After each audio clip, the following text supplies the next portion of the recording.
Hi అండి, welcome to my channel. ఈరోజు సింపుల్గా ఎగ్ కర్రీ ఎలా వండాలో చూపిస్తాను. ముందుగా ఒక కడాయి తీసుకొని అందులో ఆయిల్ వేసుకొని ఆయిల్ కొంచెం వేడయ్యాక జీలకర్ర, ఆవాలు చిటపటలాడాక మిర్చి కూడా వేసి బాగా ఫ్రై చేయండి.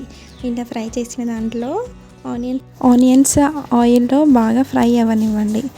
ఆనియన్స్ తొందరగా సాఫ్ట్ అవ్వాలంటే ఇందులోనే కొంచెం సాల్ట్ వేస్తే చాలా సాఫ్ట్గా క్విక్గా గోల్డెన్ కలర్ వస్తాయి.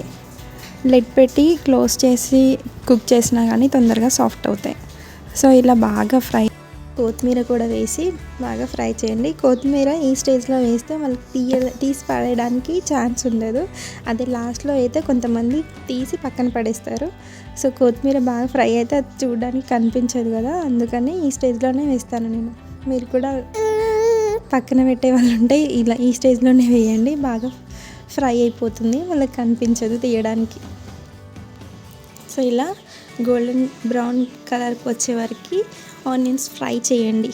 ఇలా ఫ్రై అయినాక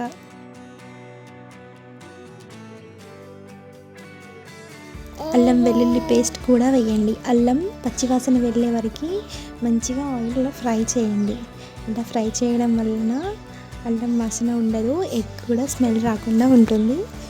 అల్లం వెల్లుల్లి పేస్ట్ ఎప్పటికప్పుడు చేసుకోకుండా 1 మంత్కి సరిపడా ముందే చేసుకొని ఫ్రిడ్జ్లో స్టోర్ చేసుకుంటాము. మీరు ఎలా చేసుకుంటారో కామెంట్ చేయండి. ఇందులోనే కారం కూడా వేసి బాగా ఫ్రై చేయండి. కారం ఆనియన్స్కి మంచిగా పట్టిన తర్వాత ఉప్పు కూడా వేసి బాగా ఫ్రై చేయండి. ఇలా ఫ్రై చేసిన దాంట్లోనే ధనియాల పొడి, గరం మసాలా కూడా వేసి బాగా ఫ్రై చేయండి.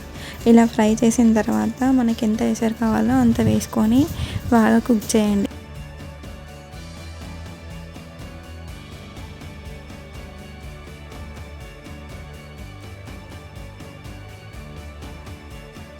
సో నేను ఇక్కడ 4 ఆనియన్స్ కట్ చేశాను, పెద్ద సైజ్వి.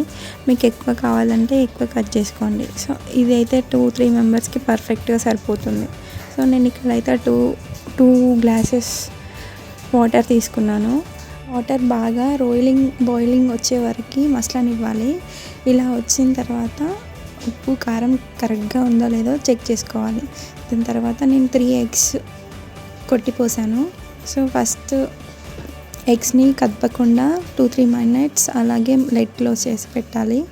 ఇలా లెడ్ క్లోజ్ చేసి పెడితే ఎగ్స్ కదపకుండా ఉంటే కొంచెం గట్టిగా ఉంటుంది.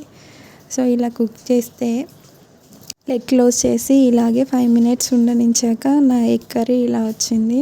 సో ఎగ్కి రివర్స్ చేసి ఒకసారి కలబెట్టాలి. ఇలా కలబెట్టిన తర్వాత ఈ స్టేజ్కి వచ్చే వరకు లెడ్ ఓపెన్ చేసి కూడా కుక్ చేయాలి. ఇలా వాటర్ అంతా ఇంకి దగ్గరికి ఇలా రావాలి. ఇలా వచ్చిన తర్వాత ఎగ్ కర్రీలో కొంచెం ధనియాల పొడి, గరం మసాలా వేసి దింపేయడమే. నా ఎగ్ కర్రీ ఎలా ఉందో కమెంట్ చేయండి. Thank you for watching. Please do like, share.